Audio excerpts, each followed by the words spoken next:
This channel's content is strictly for educational and informational purpose and does not endorse or promote any form of violence, harm, illegal activities, self-injuries and communal disharmony. ধোঁয়াশায় Iran Israel যুদ্ধ।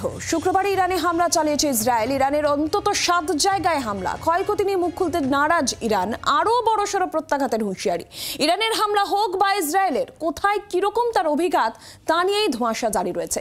পুরো দমে যুদ্ধ শুরুতে থমকাতে হচ্ছে দুই দেশকেই, মত আন্তর্জাতিক বিশেষজ্ঞদের।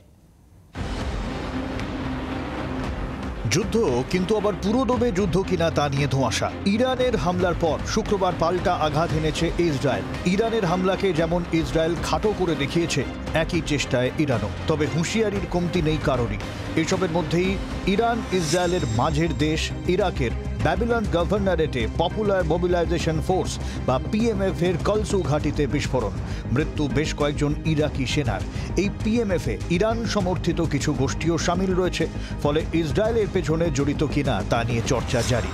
যদি তাই হয় তাহলে ইরান সহ প্যালেস্টাইন, সিরিয়া, লেবানন ছাড়াও ইরাকের সঙ্গেও ঝামেলায় জড়ানোর সম্ভাবনা ইসরায়েলের, যদিও জল মাপছে সব দেশই। ইরানের হামলার নড়বড়ে বলে দাবি ছিল ইসরায়েলের হামলাকে বিশ্বের সমক্ষে সিরিয়াসলি বলে দাবি করছে না ইরানও।